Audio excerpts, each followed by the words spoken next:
I came home from Erasmus approximately a month and a half ago, and I realized that I wrote myself a letter, I think right on the first day of Erasmus, and I completely forgot about it. And I thought I could make a video out of it. I could read it here because I think it's kind of like interesting to see it back, I guess. And I thought I could maybe connect it to some expectations I had or some fears that I had because I also recorded a podcast episode about like the whole Erasmus thingy, like before I went on Erasmus, about my expectations and the fears. Like I said, it's in Czech though, so I can't really recommend it for you.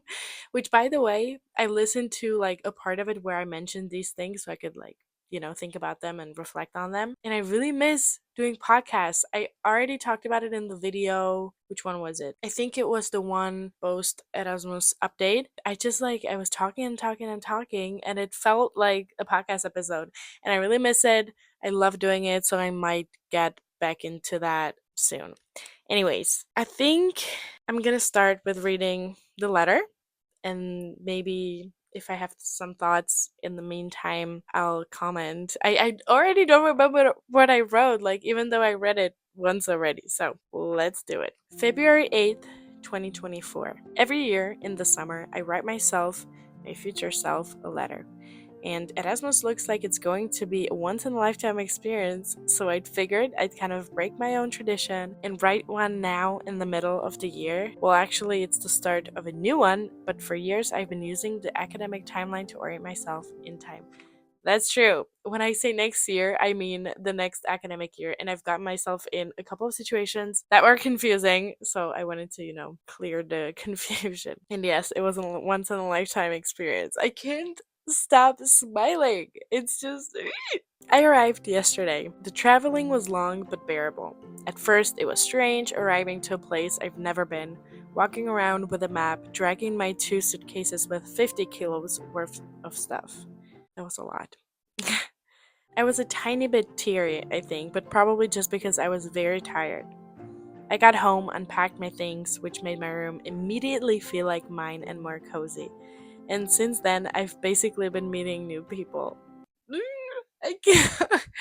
I feel like I'm gonna start crying. And it's seriously amazing. It makes me so happy to be in an environment like this. In my day to day life, I don't meet that many new people, so this is an amazing opportunity. I remember that so clearly. Like, I remember it was so overwhelming to me in the beginning because I kept meeting new and people, and I was so excited about it because, like I said in the letter, like, I really didn't used to meet that many new people in day-to-day life. I mean, I think almost no one does unless you do some job where you're in an environment like that. I wonder if I'll make deep friendship connections that will live on past this one semester experience, or if I'll just meet a bunch of new casual friends that I will hang out with from time to time. I really met some great and fun people already, and it's so strange because we kind of act like we've known each other for a longer time than 1 or 2 days. Mm, that's also so true. I think it's just because all of us were in the exact same situation, and so we had kind of like that bond, and so we instantly clicked. I keep saying every time I talk about this, I keep saying that I feel like I was extremely, like, even extraordinarily lucky because of how many amazing people I met and that we all clicked, and there was basically nobody that I didn't like or had an issue with. I definitely made deep connections and deep friendships.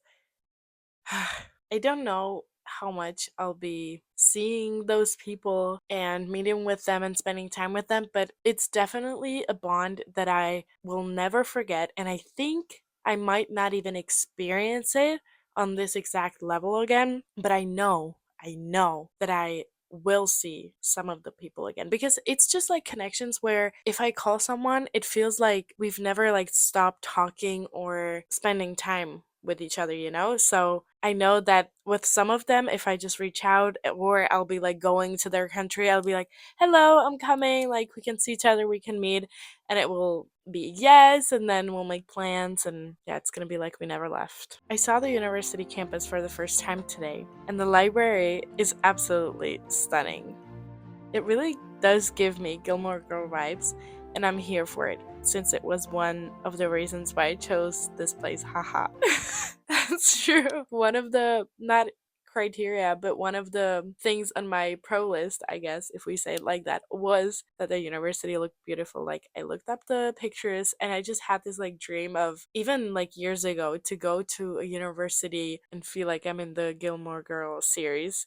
And when I saw it, it was really, really like that. And I was so happy that like it lived up to the pictures, because sometimes like photos can be taken from a certain perspective, or, make, for example, an apartment look bigger than it actually is. So it did live up to my expectations. I have a feeling this will be what everybody talks about. I'm so happy already, and I see myself very sad and getting strongly emotional once all of this ends. I don't even know if I'll want to go back to Madrid.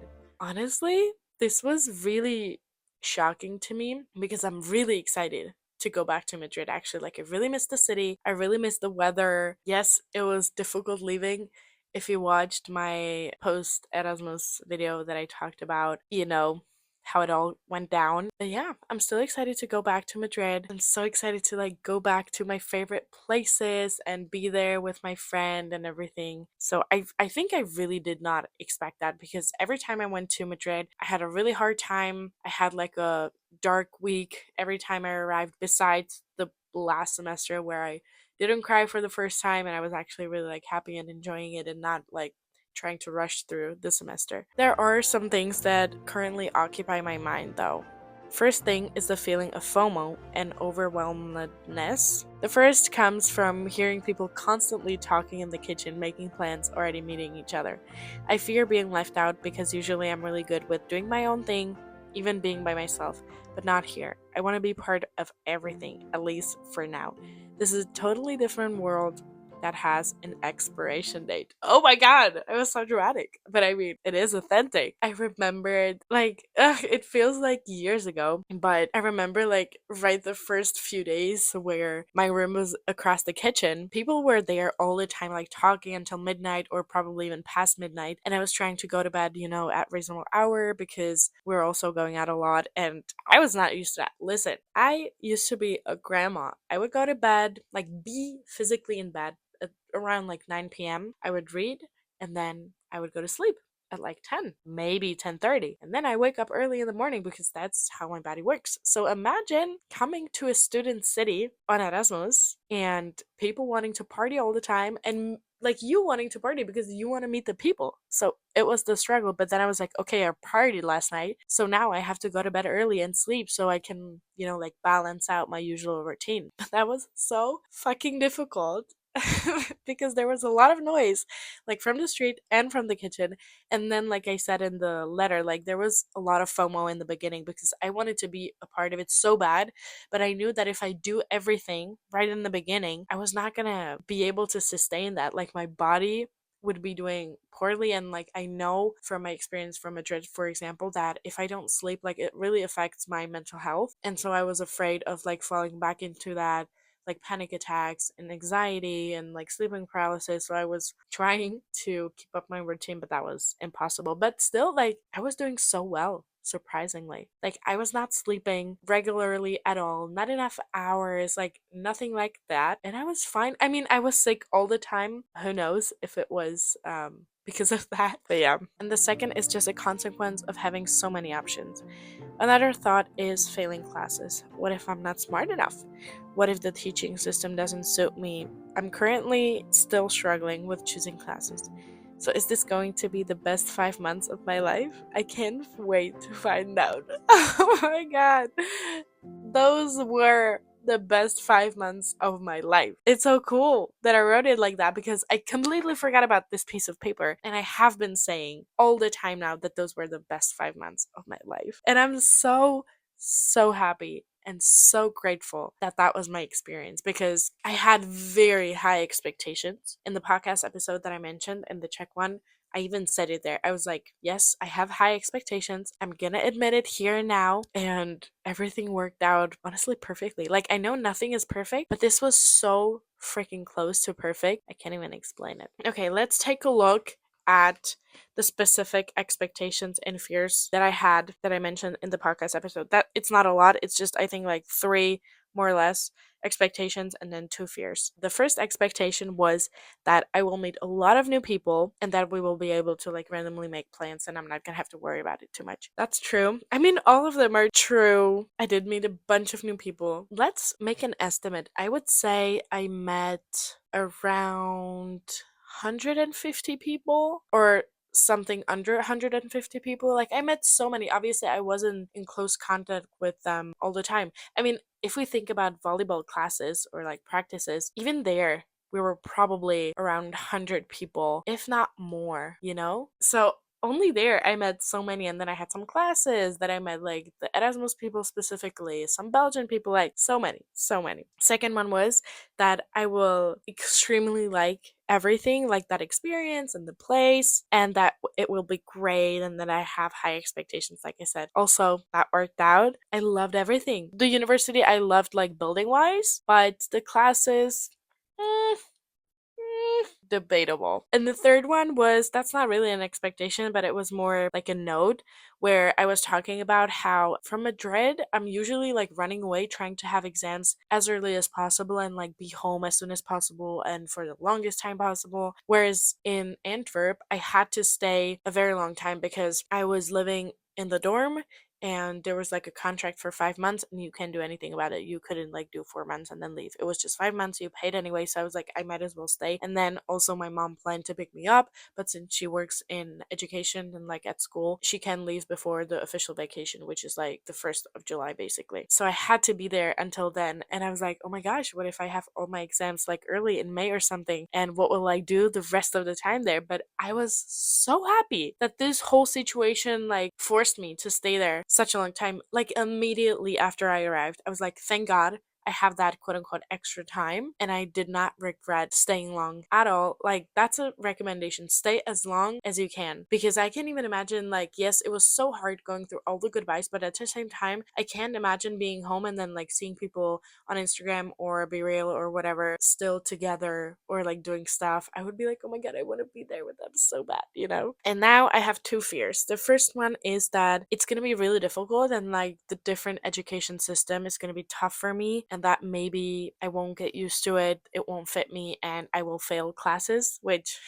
if you saw my video, yes, I did fail one class. It's a whole story that I'm not going to get into here again, but I did fail a class because it was horrible. And right in the beginning, immediately I knew it was a mistake and that I'm not probably gonna make it through that class. But other than that, I think I adjusted really well. It was very different, I have to say, than what I was used to, but I was able to manage it. And honestly, like the university wasn't that big of a deal for me there. For me, what was more important was like spending the time with people there and doing random stuff, being available all the time, being spontaneous. And university was kind of like, yes, it was in the back of my mind because I knew that if I didn't get enough credits, like it would be an issue academically wise, but also money wise because I would have to give some or all the money back. And the second fear was actually my mental health because I know that in the beginning when I started studying in Madrid, I was not doing that well. I had panic attacks,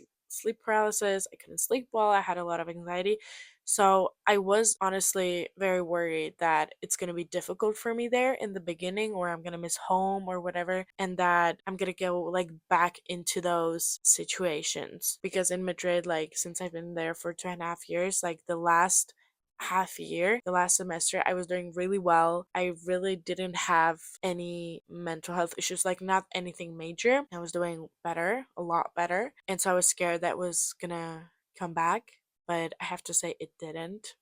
Fingers crossed. So I don't know. I don't want this to be just like a fairy tale rambling, but it truly was. So once again, I'm really happy and really grateful that I had the experience I had. I wish for all of you that want to go on Erasmus or study abroad that the experience will live up to your expectations and that you will enjoy it as much as I did. Thank you for watching.